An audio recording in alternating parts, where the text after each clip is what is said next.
kasih tim Well Singer. Shalom semuanya, silakan duduk.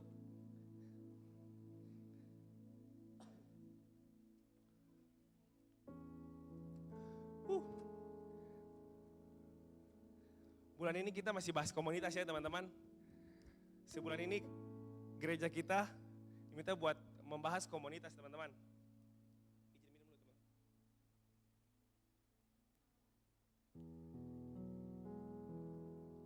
Oke, tim media boleh tolong timer. Nanti saya lewat lagi. Sampai besok kita sini.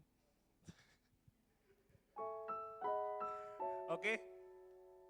Ya, minggu pertama kita sudah belajar bagaimana kita bertumbuh dalam komunitas teman-teman. Terus minggu kemarin sangat jelas kita dijelaskan sama Pastor Victor dan Kakak Tirsa tentang kalau kita bersama lebih kuat teman-teman. Nah minggu ini nih saya juga tidak mau kalah dong, saya buat teman-teman saya dong. Saya bawa Dandi Samuel. Dari 2 minggu lalu dia sudah tanya-tanya, Kak serius itu Kak, serius itu. Sudah puasa kayaknya dia. Sekarang mana lagi dia itu? Lagi kamar mandi kayaknya. Saya yakin dia disiapkan sesuatu buat kita malam ini teman-teman. Sabtu ini saya sama Dandi tutup bulan ini, tutup Home Start Next Service bulan ini dengan judul Tidak Sempurna Tapi Saling Sembuhkan teman-teman. Oke, nah itu kami ambil ayat dari Yakobus 5 ayat 16. Sebelumnya saya mau tanya dulu, semua di sini manusia kan? Manusia kan? Oke. Nah, hakikatnya manusia hidupnya bersama-sama. Manusia itu makhluk sosial, teman-teman. Manusia itu tidak bisa hidup seorang diri, teman-teman. Dia butuh seorang dengan yang lainnya untuk saling menolong sama-sama, teman-teman. Jadi, kalau kita sebagai manusia di sini berarti kita butuh teman, kita butuh orang, kita butuh keluarga rohaninya kita butuh komunitas buat saling menolong kita dalam segala hal teman-teman. Nah coba Yakobus 5 ayat 16 ditampilkan di situ, saya ambil dari terjemahan sederhana, dibilang situ, karena itu saya mendorong kalian semua untuk membuka hati kepada teman seimanmu dan saling mengakui pelanggaran-pelanggaranmu terhadap Tuhan, supaya kita bisa saling mendoakan. Nah, kita bisa saling mendoakan, dengan demikian kita akan diampuni dan disembuhkan teman-teman. Karena doa orang benar sangat berkuasa dan besar pengaruhnya.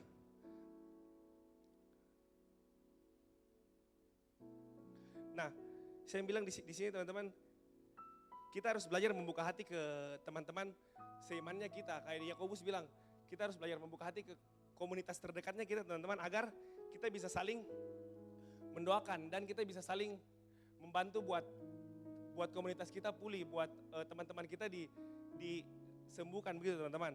Nah minggu ini saya mau ambil 2 contoh di Alkitab tentang orang lumpuh teman-teman. Bagaimana kita butuh orang lain atau komunitas kita agar kita bisa sembuh atau dipulihkan teman-teman. Next. Ini contoh yang pertama. Orang lumpuh yang 38 tahun di kolam Bethesda teman-teman. Itu di Yohanes 5 ayat 7. Saya bacakan buat teman-teman. Jawab orang sakit itu kepadanya, Tuhan, tidak ada orang yang menurunkan aku ke dalam kolam itu apabila airnya mulai goncang. Dan sementara aku menuju kolam itu, orang lain sudah turun mendahului aku. Nah ini ceritanya tentang orang lumpuh yang 38 tahun, itu kolam Bethesda itu teman-teman. Jadi kalau air yang di kolam Bethesda itu mulai bergoncang, semua orang yang di pinggirnya itu mulai berlomba-lomba buat masuk ke dalam kolam itu biar mereka bisa sembuh teman-teman. Nah ini orang lumpuh teman-teman, sedangkan saingannya itu mungkin cuma orang-orang yang mungkin mungkin yang orang-orang kusta atau apa, tapi mereka bisa lari begitu. Mereka bisa lari sampai ke kolam itu duluan teman-teman. Nah ini orang ini dia 38 tahun di pinggir kolam itu sendirinya begitu, tidak ada teman. Dia punya teman yang bantu buat menopang dia atau mungkin mendorong saya, kasih tolong dorong ke saya dong sampai ke kolam itu biar nanti badan-badanku sakit, tapi kan kalau saya sudah cemplung ke kolam itu pasti kan sembuh teman-teman. Bayangkan teman-teman, 38 tahun itu kayak Victor gitu sekarang ya. 30 Nah 38 tahun itu lama sekali, oh Victor sudah 40 teman-teman.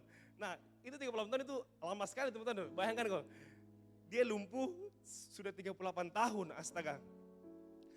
Nah makanya dia bertemu dengan Yesus, dia bilang, Tuhan tidak ada orang yang menurunkan aku ke dalam kolam itu apabila airnya mulai bergoncang teman-teman. Nah dia itu tidak ada temannya, tidak ada keluarga rohaninya buat membantu dia biar menolong dia sampai masuk ke dalam kolam itu. Nah, kisah yang kedua itu next. Mungkin teman-teman sudah biasa dengar ya. Sering dengar yang sekolah minggu saya. Kalau yang tidak sekolah minggu kayaknya tidak pernah dengar. Nah, ini kisah orang lumpuh yang dibantu temannya. Markus 2 ayat 5 dibilang ketika Yesus melihat iman mereka. Nah, mereka ini siapa teman-teman? Mereka ini teman-temannya mereka. Teman-temannya yang orang lumpuh itu. Yang 4 orang itu, berkatalah ia kepada orang lumpuh itu, hai anakku, dosamu sudah diampuni.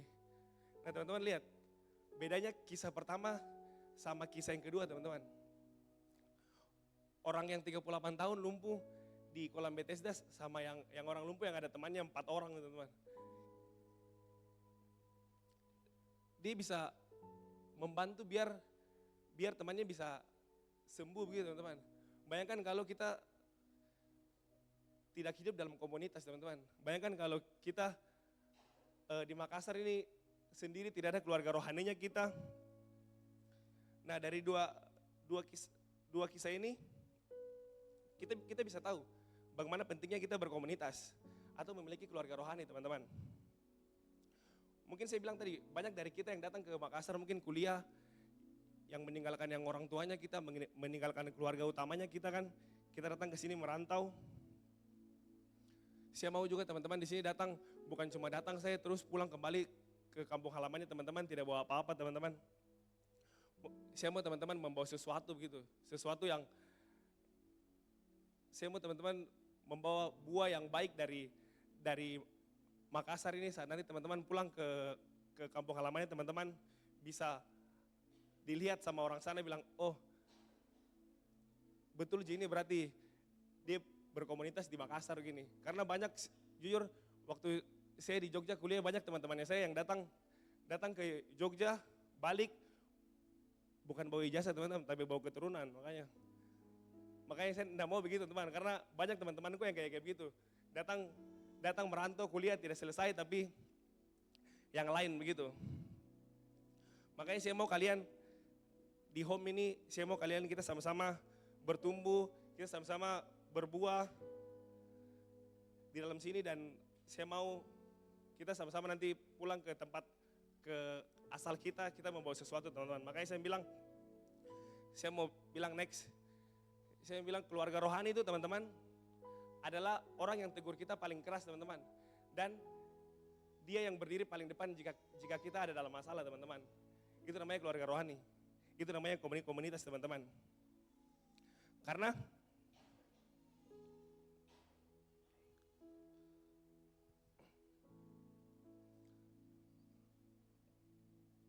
makanya saya bilang teman-teman, kita di Makassar sama-sama kita belajar, sama-sama kita membangun. Saya juga di sini leader juga di sini kita juga pikir kita juga bikin home ini, kita juga sama-sama belajar teman-teman.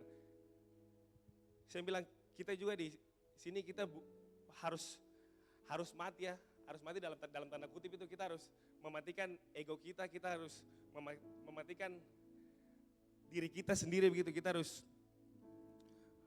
belajar membagi hidup, membagi hatinya kita sama komunitasnya kita teman-teman. Karena saya catat di Yohanes 12 ayat 24 dibilang situ, aku berkata kepadamu sesungguhnya jikalau biji gandum tidak jatuh ke tanah dan mati, ia tetap satu biji saja. Tetapi jika ia mati, ia akan menghasilkan banyak buah teman-teman. Makanya saya bilang kita harus mati agar Yesus bisa hidup dalam kita teman-teman. Kita harus mati, kita harus belajar. Mungkin selama ini kita pikir kita saya tentang egonya kita, tentang dirinya kita sendiri. Kita mungkin datang mencari keuntungan dirinya kita sendiri teman-teman. Kita datang ke gereja kita dipuaskan gitu, mencari mencari keuntungan buat dirinya kita sendiri, tapi saya mau belajar kita di sini, kita semua di sini di home kita belajar buat berbagi hidup di komunitasnya kita teman-teman. Agar kita sama-sama bisa bertumbuh, kita bisa dipulihkan, kita bisa sembuh begitu. Nah di sini saya catat 3 poin bagaimana komunitas bisa memulihkan kita teman-teman. Bagaimana komunitas bisa memulihkan kita. Yang pertama yaitu kita harus ikut membangun hidup bersama. Saya bilang, kita bisa dipulihkan di komunitas jika kita ikut membangun hidup bersama anggota komunitas kita teman-teman. Saya ambil contoh di Alkitab itu kisahnya Barnabas dan Paulus. Kalau teman-teman baca mungkin nanti baca di rumah di kisah Rasul 9 ayat 26 sampai 28 itu. Nah, itu tuh setelah Paulus bertobat yang sebelumnya Saulus, banyak murid yang takut dan tidak percaya. Iyalah, bukan orang sembarangan nih Saulus kan, dia mantan-mantan penjahat begitu. Dia mantan penjahat dan dia bertobat. Siapa yang mau bisa langsung dengar dia begitu. Tapi Barnabas datang, dia menerima Paulus, dia membela Paulus di depan rasul-rasul. Dia menceritakan bagaimana si Paulus ini telah bertobat begitu dan memberitakan Yesus dengan berani begitu. Karena Barnabas, si Paulus ini bisa diterima dalam komunitas dan melayani bersama para rasul teman-teman. Nah di komunitas juga kita belajar membangun hidup bersama dengan orang lain teman-teman. Bukan cuma hidupnya kita saja. Saya juga dulu hasil dari komunitas teman-teman.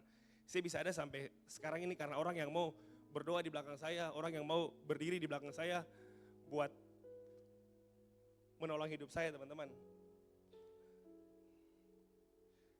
Sampai saya dulu juga waktu saya baru datang di Jogja kuliah, saya ya namanya mahasiswa baru kan dan baru mulai merantau lagi kan, jadi masih coba-coba dulu, semua coba-coba dulu. Jadi coba-coba hal-hal yang tidak sesuai. Teman ajak pakai ganja, teman ajak ini pakai, tapi saya itu di dalam situ saya sudah berkomunitas teman-teman. Ada saya punya youth juga di sana, namanya itu Influence Generation di Jogja. Nah itu ada satu kakak rohani saya, dia terus backup saya begitu. Bahkan setiap malam dia chat saya, Agi bagaimana kabarnya, Agi hari ini baik atau tidak, Agi besok kuliah jam berapa begitu. Bahkan biasa kalau saya sendiri di rumah begitu dia ajak jalan, jemput begitu, kita jalan begitu. Ya jalan saya nongkrong atau kemana begitu. Nah saya juga hasil dari situ teman-teman. Mungkin kalau tidak ada dia mungkin saya tidak bisa ada di sini teman-teman. Nah di situ juga saya belajar, saya mau membangun yang orang lain juga teman-teman. Ada saya punya teman kuliah dulu, hidupnya itu jauh sama Tuhan teman-teman. Saya itu bahkan saya belajar untuk yang pertama itu mendoakan dia teman-teman. Mendoakan dia, mengajak dia ke gereja begitu ibadah dan bahkan sempat satu kali saya ajak dia kayak healing camp begitu teman-teman. Saya ajak dia healing camp begitu. Dia bingung, ini acara apa? Kenapa orang bahasa roh? Dia bilang, ini orang bicara apa tadi itu? Kenapa kayak saya rasa lain-lain begitu. Dia bilang gitu. Saya bilang, sudah ikut saja. Saya bilang ikut saja begitu. Nah, pulang dari situ bukan langsung berubah begitu. Langsung jadi baik begitu, tidak teman-teman. Semua itu butuh proses teman-teman. Saya terus backup dia. Karena dia masih balik lagi ke dosanya yang lama teman-teman. Tapi saya bangga teman-teman. Dia sekarang sudah menikah dan sekarang dia melayani Tuhan bersama yang istrinya di Jayapura sana teman-teman. Wah saya tuh, dia bilang selalu, dia bilang ini karena aku kemarin ngajak saya ke itu, ke yang acara bahasa roh itu, makanya saya bisa sekarang. Kalau mungkin tidak, mungkin dia sudah ada di tempat lain juga begitu teman-teman. Nah itu tuh saya mau ajar teman-teman, kita harus belajar membangun hidup bersama teman-temannya kita di sini teman. Bukan cuma tentang kita, bukan cuma tentang dirinya kita sendiri, tapi tentang kita di keluarga rohaninya kita begitu teman, tentang di komunitasnya kita begitu teman-teman. Nah, itu poin yang pertama teman-teman. Bagaimana komunitas bisa memulihkan kita. Yang pertama itu ikut membangun hidup sesamanya kita teman-teman. Nah, poin yang kedua, saya catat bagaimana komunitas bisa memulihkan kita, teman-teman. Poin yang kedua yaitu kita harus akui kebutuhan kita agar kita bisa ditolong, teman-teman. Nah, tapi poin yang kedua ini akan dijelaskan dengan dahsyat dan hebat oleh Kak Dandi. Beri tepuk tangan buat Kak Dandi dulu.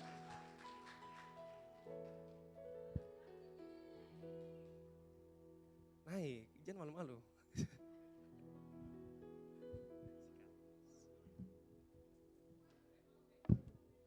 Puji nama Tuhan, shalom teman-teman. Terima kasih kesempatannya Kak Agi, terima kasih kesempatannya Home. Saya bersyukur bahwa hari ini sampai di titik ini, walaupun saya jauh dari orang tua, saya masih dipercayakan untuk pelayanan. So, langsung saja, bagaimana komunitas bisa memulihkan?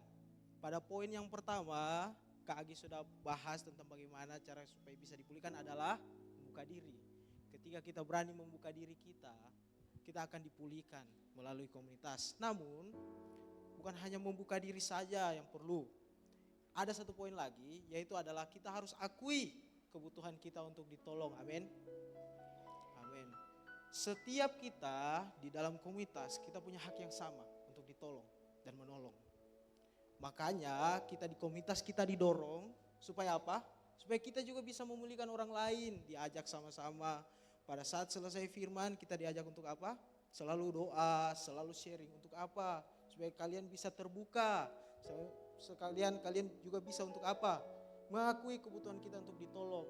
Makanya di setiap sesi ketika kita cerita-cerita, kita punya sharing session, secara tidak langsung kehidupan kita dipulihkan.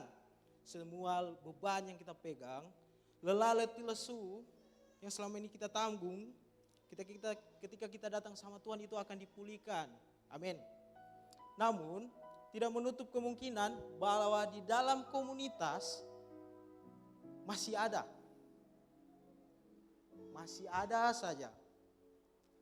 Masih ada beban yang kita pikul. Masih ada beban yang tidak bisa lepas dalam kita. Kita masih resah. Kita punya beban, letih lesu dan berbeban berat. Karena kenapa? Di poin ini dijelaskan karena dalam Matius 11 ayat 28 mengatakan, "Datanglah kepadaku kamu semua yang lelah menanggung berbagai kesusahan berat. Aku akan apa? Menolongmu dan membuatmu lega." Jadi kenapa walau kita sudah di dalam komunitas, kita tidak bisa lepaskan beban kita? Bisa jadi begini, boleh cek isi hati saudara. Boleh dicek. Bisa jadi di dalam kita berkomunitas, kita tidak pernah datang sama Tuhan. Amin. Karena begini, di Matius 11 ayat 28 dalam terjemahan sederhananya katakan, "Datanglah kepadaku." Karena apa? Supaya kamu yang telah menanggung banyak kesusahan dapat dipulihkan. Ketika kita datang sama Tuhan, ketika kita datang di dalam komunitas, kita berani akui bahwa kita butuh pertolongan, kita akan dipulihkan.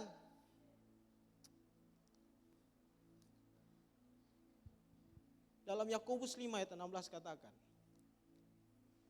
"Karena itu hendaklah kamu saling mengaku dosamu dan saling mendoakan supaya kamu sembuh. Doa orang yang benar bila dengan yakin doakan sangat besar kuasanya." Dalam terjemahan sederhananya dikatakan begini, "Karena itu saya mendorong kalian semua untuk apa? Membuka hati kepada teman seimanmu, saling mengakui pelanggaran-pelanggaranmu terhadap Tuhan, supaya kita bisa saling mendoakan. Dengan demikian kita akan diampuni dan disembuhkan. Doa orang benar sangat berkuasa dan besar pengaruhnya." Ketika kita di home, kita dalam komunitasnya kita akan didorong untuk apa? Untuk cerita, untuk terbuka, mau samping kiri kananmu, kau akan didorong untuk cerita semua apa yang terjadi dalam hidupmu. Percayalah, ketika kau sedang bercerita, tanpa kau sadari, bukan cuma kau yang dipulihkan. Ketika kau berani terbuka, ketika kau berani akui kalau kau butuh ditolong, bukan cuma kau yang dipulihkan. Bisa jadi di samping kirimu, samping kananmu, muka belakangmu juga mereka dipulihkan. Karena mereka punya cerita dan kasus yang sama dengan kau. Amin. Makanya sangat penting mengapa kita harus mengakui kalau kita butuh ditolong. Saya punya kesaksian teman-teman, bagaimana Tuhan tolong saya dalam kehidupannya saya, yaitu waktu saya pertama kali merantau di kota Makassar pada tahun 2023.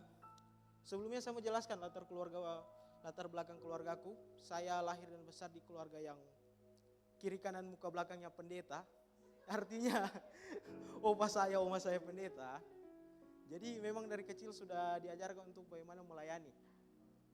Ketika saya datang di Makassar, saya bertumbuh, saya merantau ke sini, saya ketemu dengan banyak hal yang bahkan saya tidak ketemukan di daerahku.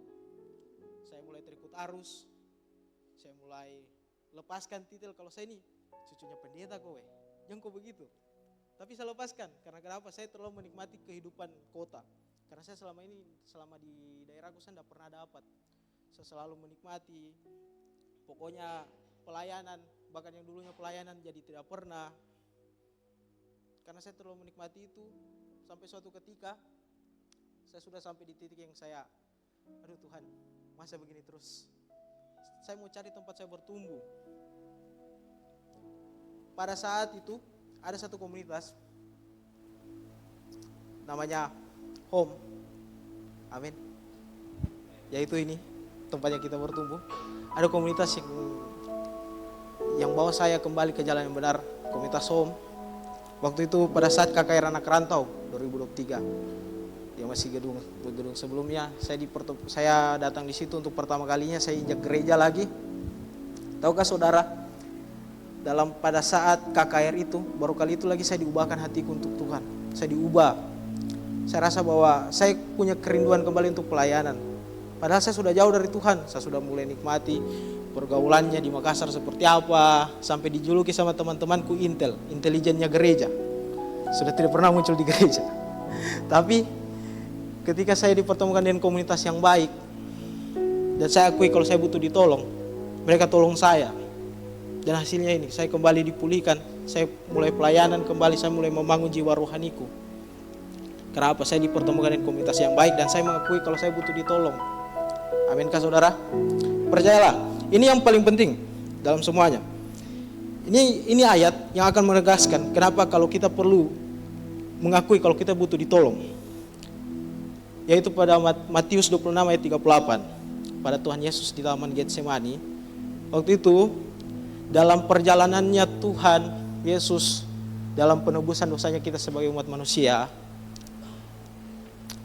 ada ayat katakan begini, Tuhan Yesus berkata, hatiku sangat sedih, seperti mau mati rasanya, tinggallah di sini dan berjaga-jagalah dengan aku.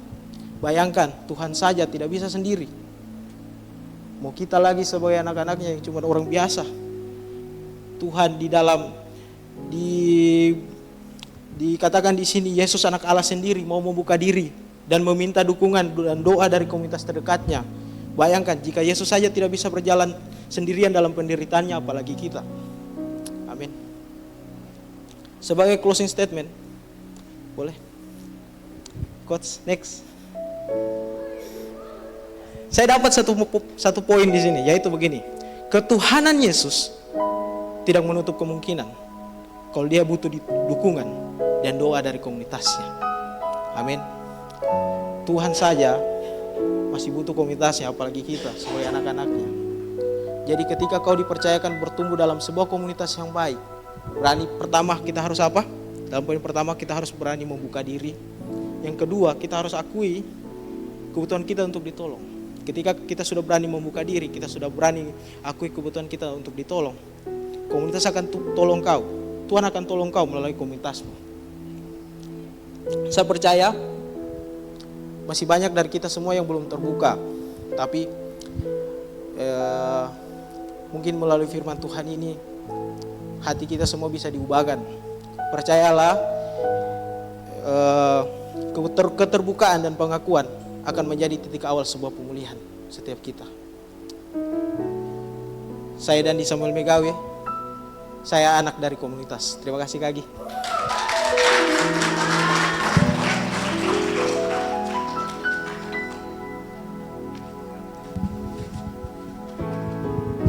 Luar biasa teman-teman, beri tepuk tangan. Dan di akhirnya luar biasa teman. ketuhanan Yesus tidak menutup kemungkinan kalau dia butuh dukungan dan doa dari komunitasnya, teman-teman. Tuhan, saya masih butuh komunitas, teman-teman. Apalagi kita yang hina ini, teman-teman. Kan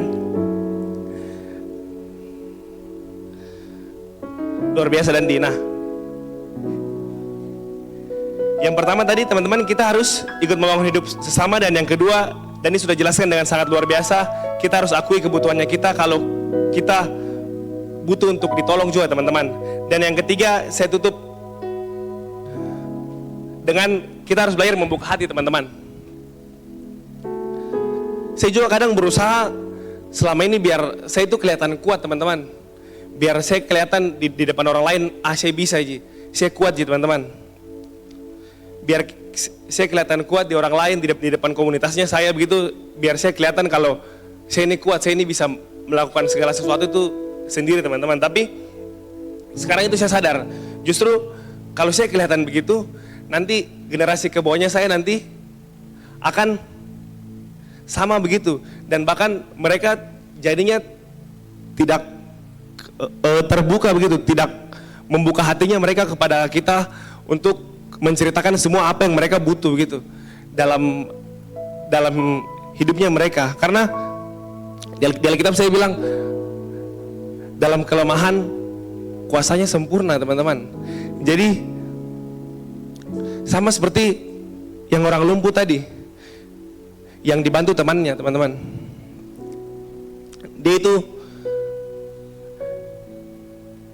Dia mau membuka hatinya, dia mau memasrahkan hidupnya ke teman-temannya kalau dia menolong gitu. Mungkin kalau teman-temannya bilang, ini kalau lewat depan pintu nih full, bagaimana kalau kita lewat atap saya? Mungkin kalau dia bilang, janganlah, kita paksa ini saya, jangan sudah, atau nanti saya kapan-kapan saya. Mungkin sampai sekarang itu orang itu dia masih lumpuh, teman-teman. Makanya saya bilang, teman-teman, kita belajar membuka diri, kita belajar membuka hatinya kita, agar kita bisa dipulihkan, agar kita bisa disembuhkan dalam komunitasnya kita, teman-teman. Mungkin kadang kita pikir, saya mau kelihatan kuat, saya tidak mau kelihatan kalau saya lagi jatuh, kalau saya lagi down begitu, teman-teman. Kalau saya lagi banyak masalah begitu dalam hidupnya kita, teman-teman. Mungkin kadang kita pikir, saya fine-fine aja kok, saya fine-fine aja kok, saya bisa semuanya sendiri, saya bisa menghadapi masalahnya kita sendiri begitu. Mungkin kadang atau mungkin kadang kita malu begitu. Saya punya masalah, malas deh. Nanti teman-teman di komunitasku bilang, begitu saja lemah kok, begitu saya kok nggak bisa. Mungkin kan teman-teman pikir begitu kan? Atau kalau teman-teman lagi dalam masalah, mungkin teman-teman bilang, minggu skip kak dulu deh, pergi di home, lagi banyak masalah aku bela. Semakin teman-teman sendiri, semakin iblis gampang buat menggoda teman-teman begitu. Semakin kita sama-sama, semakin kita bersama komunitasnya kita, semakin iblis susah buat menggoyangkan kita, teman-teman. Makanya saya bilang, teman-teman, next, saya bilang tidak masalah kalau orang lain melihat bagaimana kita jatuh, teman-teman, bagaimana kejatuhan kita. Tapi mereka juga harus lihat, teman-teman, bagaimana kita bangkit.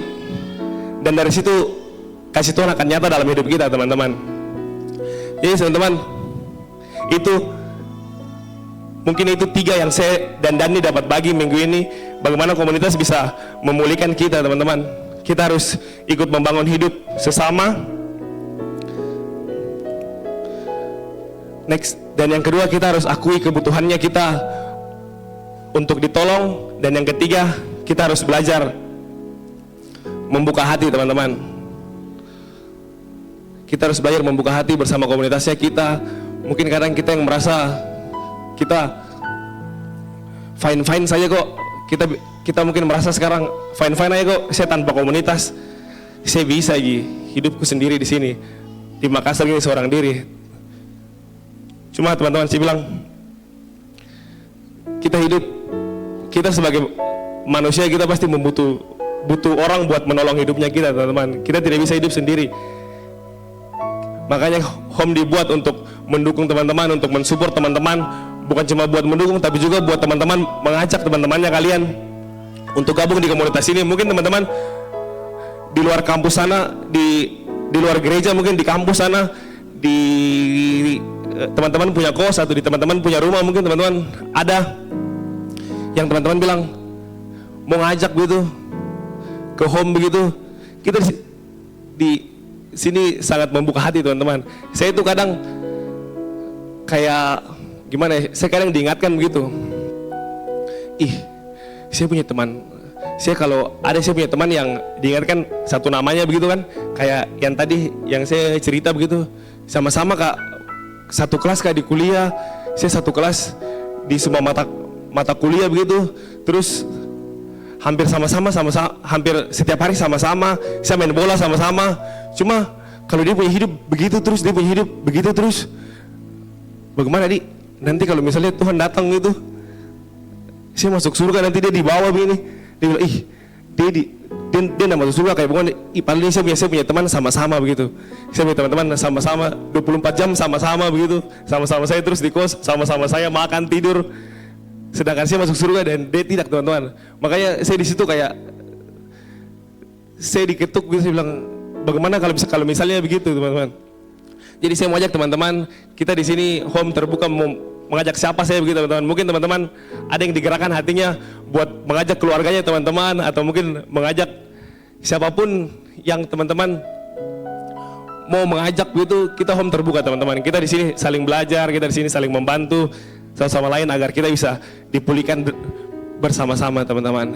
Itu agar kita bisa sembuh, kita bisa berbuah, dan kita bisa bawa itu ke tempat kita kembali berasal, atau mungkin ke keluarganya kita begitu teman. Kalau home bisa membuat kita jauh lebih baik teman-teman. Itu mungkin Sabtu ini saya tutup dengan itu. Saya undang pelayan altar naik ke depan, berikan kemuliaan buat Tuhan teman-teman.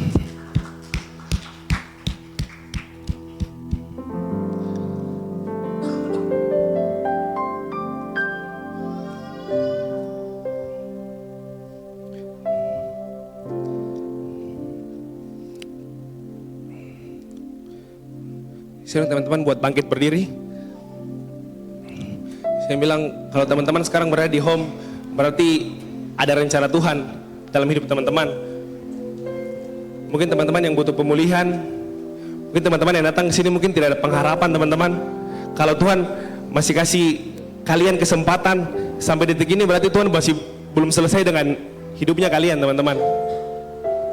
Dan mungkin Tuhan masih mau kita belajar untuk menjadi berkat buat teman-teman kita di komunitas ini, dan mungkin jadi keluarga rohani buat teman-teman kita yang butuh di luar sana untuk dipulihkan teman-teman.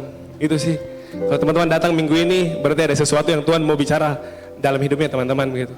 Tuhan masih kasih pengharapan buat hidupnya teman-teman, buat kita bisa bertumbuh dalam komunitas, kita bisa menjadi berkat dan berbuah buat orang-orang lain teman-teman.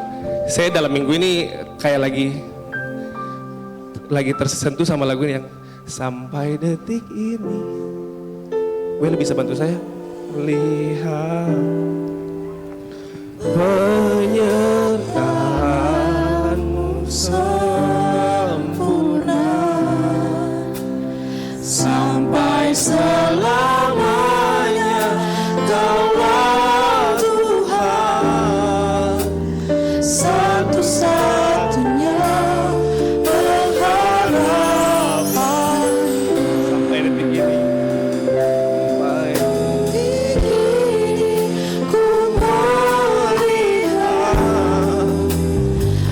penyertaanmu sempurna sampai selamanya.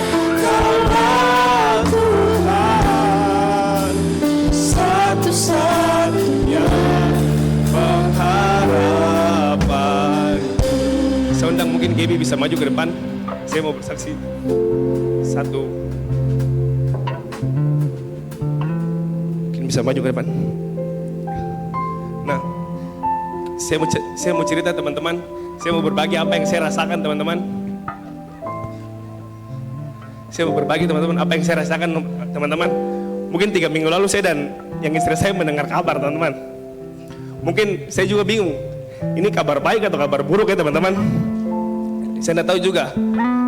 Cuma ya kami yakin kalau Tuhan yang kasih, berarti Tuhan sediakan yang paling terbaik lah teman-teman. Nah, saya mendengar kabar apa teman-teman? Saya mendengar kabar kalau Ki dia mau punya adik lagi teman-teman. Jadi sekarang,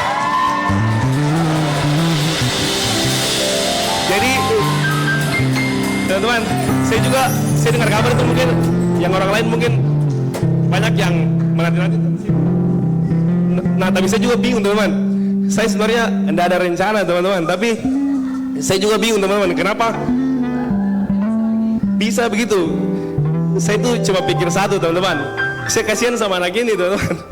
Saya kasihan, saya belum iya toh.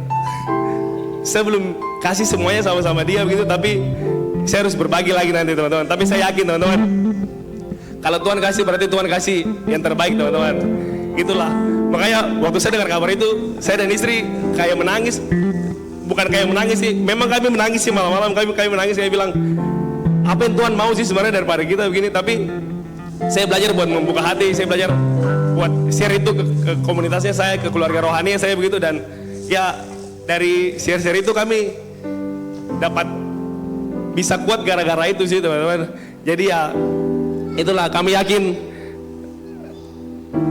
kalau Tuhan yang kasih berarti Tuhan yang siapkan teman-teman. Itu saya itu jujur saya masih takut. Ini saya satu, mungkin saya belum bisa kasih yang terbaik gitu. Bagaimana lagi nanti kalau dua begitu? Saya belajar berbagi hati, saya belajar semuanya lah teman-teman.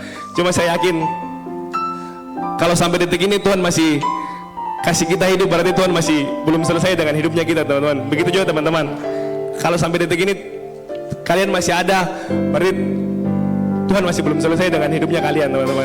Yuk sama-sama kita angkat lagu ini.